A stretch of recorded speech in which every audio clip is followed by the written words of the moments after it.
अस्सलाम वालेकुम my dear students. आज हम अपना बायोकेमिस्ट्री का नेक्स्ट चैप्टर स्टार्ट करने जा रहे हैं, डैट इज़ हार्मोन्स। तो ये बहुत इंपॉर्टेंट चैप्टर है आपके एमसीक्यूज़ के हवाले से भी as well as long questions के हवाले से भी। किसी भी एक्सटर्नल का मोस्ट फेवरेट क्वेश्चन होता है ये वाइवे के पॉइंट ऑफ व्यू से। इसमें जो है आपने इम्पोर्टेंट चीज़ें अपनी माइंड में रखनी है ताकि जब आपसे हार्मोन्स के बारे में पूछा जाए फिर आपको 2 से 3 बातें जो हैं इम्पोर्टेंट वो पता होनी चाहिए। ठीक हो गया। आज के लेक्चर में हम हार्मोन्स के बारे में डिस्कस करेंगे, basic introduction of hormones. Hormones क्या होते हैं?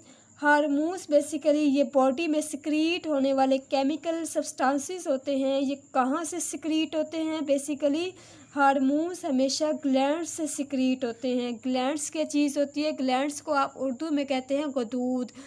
इसका मेन फंक्शन क्या होता है? रतूबतों को सिक्रीट करना।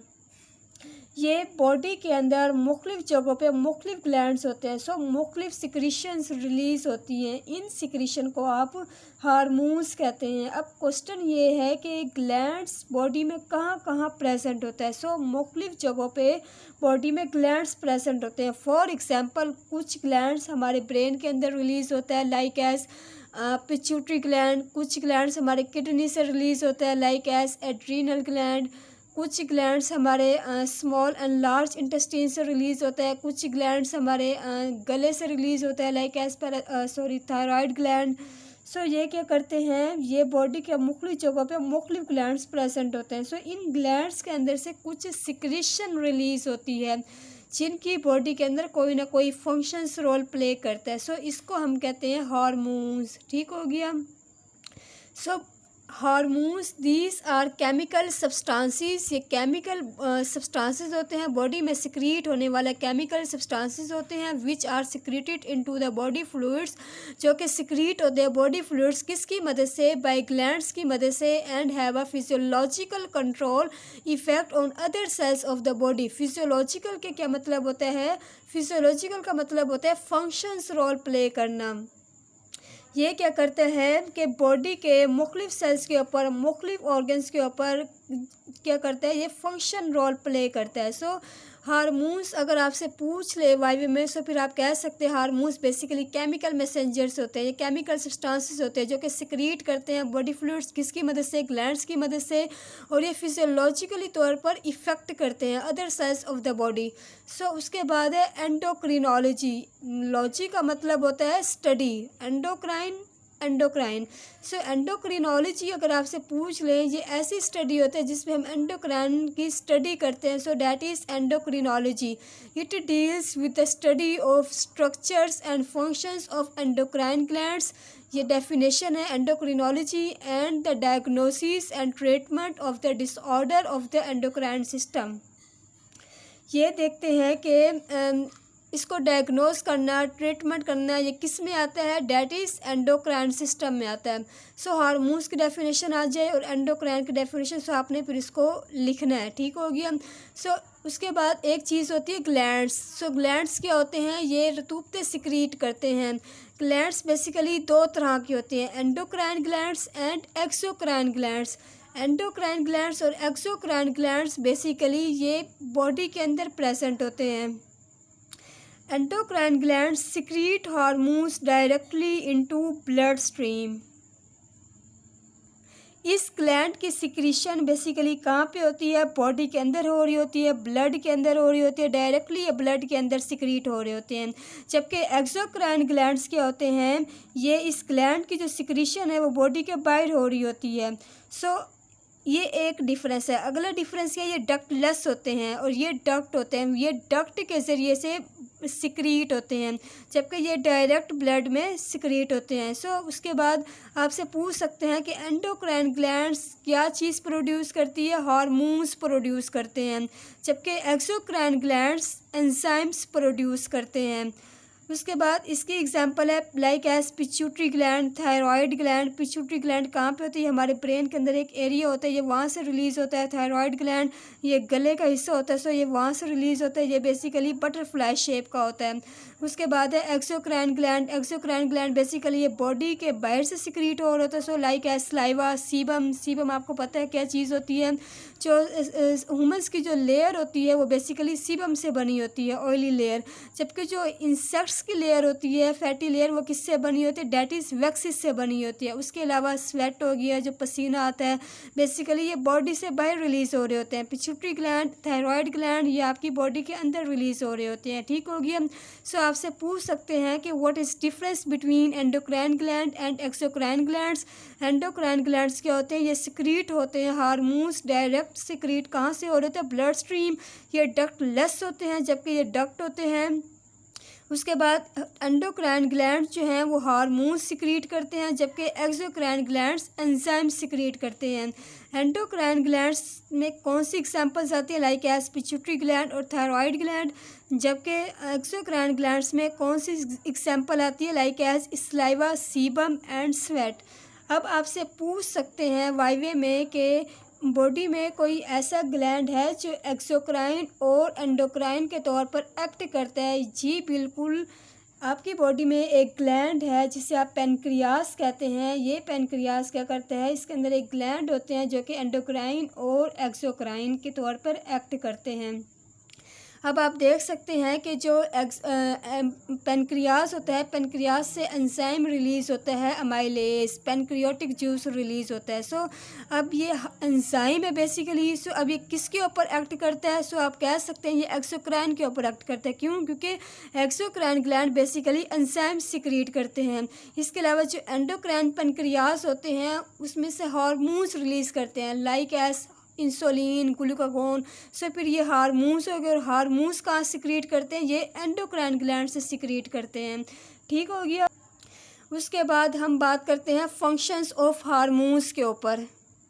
मुख्तलिफ जगहों पे मुख्तलिफ फंक्शंस रोल प्ले करते हैं। सो पहला फंक्शन हार्मोन्स का है help to control the internal environment by regulating its chemical composition and volume. So आपको पता होना चाहिए कि इंटरनल इन्वायरमेंट को रेगुलेट करना, डेट इज़ होम्योस्टेसिस। सो ये आपसे पूछ सकते हैं वाइवे में कि what is homeostasis? Regulation of internal environment, that is called homeostasis. It means कि ये पीएच को मेंटेन करना, इलेक्ट्रोलाइट्स को मेंटेन करना, इन्वायरमेंट्स को मेंटेन करना, डेट इज़ होम्योस्टेसिस कहलाता है। अगर आपकी बॉडी में ये हार्मोन्स नहीं होंगे, ये हार्मोन्स की कमी हो जाए, हार्मोन्स रिलीज़ ना हो, तो फिर क्या होगा कि हमारा जो इंटरनल इन्वायरमेंट है वो बॉडी फ्लूइड्स में पीएच जो भी है, बॉडी के फंक्शंस हैं वो ख़राब हो जाएंगे। जब ये फंक्शंस ख़राब हो जाएंगे तो क्या होगा? बॉडी ठीक से वर्क नहीं करेगी। सो फिर हाँ, ये क्या करता है? हार्मोन्स को बेसिकली बैलेंस करता है, इंटरनल इन्वायरमेंट को मेंटेन करता है, क्योंकि ये हमारे ब्लड के वॉल्यूम को भी मेंटेन करता है और केमिकल कंपोजिशंस को भी मेंटेन करता है। उसके बाद है transport substances through cell membrane. ये ट्रांसपोर्ट करते हैं सब्सटेंसेस को थ्रू सेल मेम्ब्रेन। हमारे जो सेल होते हैं उसके गिर्द एक मेम्ब्रेन होती है, एक लेयर होती है। उस लेयर के अंदर से हमें कोई चीज़ पहुंचती है तो कौन मदद करता है? Basically hormones. वो चीज़ हार्मोन के साथ बाइंड होती है और सेल के अंदर पहुंचकर आसानी से काम सर अंजाम देती है। सो अगला फंक्शन है play a key role of growth and development. ये ग्रोथ और डेवलपमेंट में भी इसका अहम किरदार अदा होता है। सो अगर हार्मोन्स की कमी हो जाए तो क्या होगा? ना सिर्फ आपके जो ग्रोथ हार्मोन है वो रुक जाएंगे, बल्कि ग्रोथ से मुराद कि जो एक्सटर्नल ग्रोथ होती है, जैसे हाथ का बढ़ना, पाँव का बढ़ना, चेस्ट का बढ़ना, नेक का बढ़ना, बॉडी के मुख्तलिफ ऑर्गन्स का बढ़ना, जैसे किडनी का बढ़ना, लीवर का बढ़ना। सो ये क्या कहलाती है? That is development. ठीक हो गया। सो ये क्या करता है कि ये ग्रोथ और डेवलपमेंट को भी मेंटेन रखता है। They play a important role to the process of reproduction. ये रिप्रोडक्शन में भी अहम किरदार अदा करता है। फर्टिलाइजेशन, फर्टिलाइजेशन क्या चीज़ होती है? स्पर्म्स और एग का मिलना, इसके नतीजे में जाइगोट का बनना, डेट इज़ फर्टिलाइजेशन। ठीक हो गया। उसके बाद जैसे ही मज़ीद ये बेबी की ग्रोथ होती है, अगर आपकी बॉडी में हार्मोन्स नहीं होंगे तो एम्ब्रियो नहीं बनेगा। फर्टिलाइजेशन के बाद जो अगला स्टेज होता है वो होता है एम्ब्रियो का। ठीक हो गया। उसके बाद है delivery of new borns. At the time of delivery, जब डिलीवरी का टाइम होता है, फीमेल को लेबर पेन स्टार्ट होता है तो एक हार्मोन रिलीज़ होता है, डैट इज़ ऑक्सीटोसिन।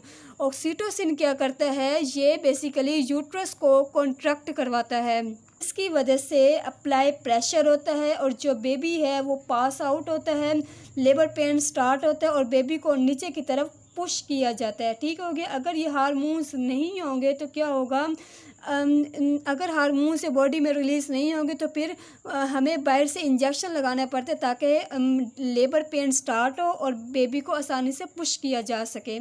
ठीक हो गया। उसके बाद है regulate metabolism and energy balance in the body.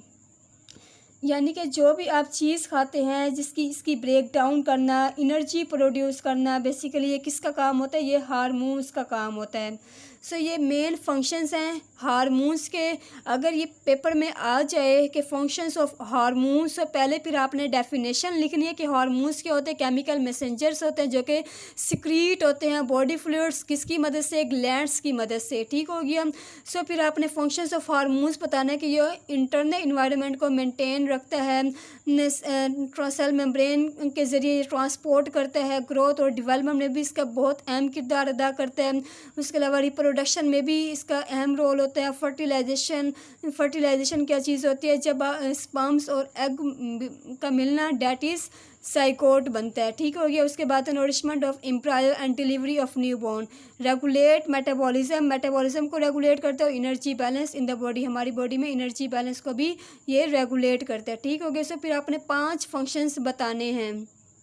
उसके बाद हम बात करते हैं टाइप्स ऑफ हार्मोन्स। हार्मोन्स की कितनी टाइप्स होती हैं, हार्मोन्स की 2 तरह की टाइप्स होती हैं। First that is local hormone, second that is general hormone. Local hormones का क्या मतलब होता है, ये उसी इलाके में होती है। और जनरल हार्मोन में, ये जनरल हार्मोन बेसिकली ये फैली भी होती है। ठीक हो गया। डिफरेंट जगहों में होती है। Hormones which effect on the same area from which they are secreted are called local hormones। ये ऐसे हार्मोन्स होते हैं जो कि इफ़ेक्ट करते हैं उसी एरिया को जहाँ से वो सिक्रीट होते हैं। फॉर एग्ज़ाम्पल आप ये देख सकते हैं, ये एक ग्लैंड है, इसके अंदर ये सिक्रीट हो रहे हैं। ठीक है। इसके अलावा कहीं और जगह से सिक्रीट नहीं हो रहे। ये आपका लोकल हार्मोन्स होंगे। जहाँ से ये सिक्रीट होते हैं वहीं पे ये अपना इफ़ेक्ट दिखाते हैं, date is called local hormone. जबकि जो जनरल हार्मोन है वो सिक्रीट तो यहाँ पे हो रहे हैं, इसके साथ साथ और जगह पे भी जो है फंक्शनल रोल प्ले करता है, that is called general hormone. Hormones which can effect on the different body parts from which they are secreted are called general hormone. ठीक हो गया। लोकल हार्मोन्स और जनरल हार्मोन का डिफरेंस आपको पता होना चाहिए। अब हम इसकी एग्जांपल्स को देख लेते हैं। फर्स्ट एग्जांपल आपके पास है एसिटाइल कोलिन। जब बॉडी से ये हार्मोन रिलीज़ होता है तो रेस्ट में आ जाती है। इसका मतलब कि ये बॉडी में टेंशन्स ख़त्म हो जाती है। जिस जगह पे ये रिलीज़ होता है वहीं पे ये काम करता है। ठीक हो गया। उसके बाद अगली एग्जांपल है सिक्रेटिन। ये कहाँ पे होता है, ये GIT में वर्क करता है। और कोलोसिस्टोकाइनिन, ये भी GIT में वर्क करता है। ठीक हो गया। उसके बाद जनरल हार्मोन की जो पहली एग्जांपल है ACTH, एडिनोकोर्टिकोट्रोफिन हार्मोन। ठीक हो गया। ये बॉडी से रिलीज़ होता है और इसके साथ साथ ये मुख्तलिफ जगहों पे भी रिलीज़ होता है। एस्ट्रोजन और प्रोजेस्टेरोन बेसिकली ये फीमेल हार्मोन होते हैं, प्रेगनेंसी हार्मोन होते हैं। ये कहाँ से रिलीज़ होते हैं, ओवरीज से रिलीज़ होते हैं और इसके साथ साथ एड्रीनल कॉर्टेक्स से भी रिलीज़ होते हैं। आप देख सकते हैं कि जो जनरल हार्मोन है वो बेसिकली ये ओवरीज से भी रिलीज़ हो रहे हैं और इसके साथ साथ एड्रीनल कॉर्टेक्स से भी रिलीज़ हो रहे हैं। इसमें क्या था, इसमें यह था कि ये आपके GIT में वर्क कर रहे हैं। ठीक हो गया। उसके बाद है ग्रोथ हार्मोन्स क्या करते हैं कि ब्रेन के अंदर एक एरिया होता है पिट्यूटरी ग्लैंड, ये वहाँ से रिलीज़ होता है और इसके साथ साथ ये बॉडी में भी वर्क प्ले करता है। उसके बाद थायराइड ग्लैंड। थायराइड ग्लैंड कहाँ पे होता है? ये हमारे जो गले का हिस्सा होता है ये वहाँ पे प्रेजेंट होता है, ये बटरफ्लाई शेप का होता है। थायराइड ग्लैंड से 3 हार्मोन्स रिलीज होते हैं, T3, T4, calcitonin. T3, T4 basically क्या होता है? ये हमारी बॉडी में आयोडीन को मेंटेन करते हैं। आज हमने हार्मोन्स के बारे में डिस्कस किया है। हार्मोन्स बेसिकली क्या होते हैं? हार्मोन्स केमिकल मैसेंजर्स होते हैं, बॉडी में सिक्रीट होने वाले केमिकल सब्सटेंसेस होते हैं जो कि सिक्रीट करते हैं ग्लैंड्स की मदद से, ये आपकी कहलाती हैं हार्मोन्स। फिर उसके बाद हमने देखे कि ग्लैंड्स बेसिकली क्या होते हैं और ग्लैंड्स की कितनी टाइप्स होती हैं। 2 तरह की टाइप्स होती हैं, endocrine glands and exocrine glands. Hormones के क्या क्या फंक्शंस होते हैं? इंटरनल एनवायरनमेंट को रेगुलेट करना, ग्रोथ एंड डेवलपमेंट को मेंटेन करना, मेटाबॉलिज्म और एनर्जी बैलेंस को मेंटेन करना, रिप्रोडक्शन में हेल्प आउट करना। 2 तरह के हार्मोन्स होते हैं, लोकल हार्मोन्स एंड जो है जनरल हार्मोन्स। लोकल हार्मोन्स वो होते हैं ये जहाँ से सिक्रीट होते हैं ये वहीं पे इफ़ेक्ट करते हैं, वहीं पे काम अंजाम देते हैं। जबकि जो जनरल हार्मोन्स होते हैं ये सिक्रीट होते हैं और किसी और जगह से भी सिक्रीट होते हैं और बॉडी के मुख्तलिफ हिस्से में भी ये फंक्शन रोल प्ले करते हैं। ठीक हो गया? सो आई थिंक सो आपको आज का लेक्चर समझ आ गया होगा। अगर किसी का कोई क्वेश्चन है तो वो क्वेश्चन कर सकते हैं, इंशाल्लाह मैं कोशिश करूँगी कि मैं आपको आंसर कर सकूँ। सो अगर आपको वीडियो पसंद आती है so please like this video and subscribe my channel. Thank you so much. अल्लाह हाफिज़।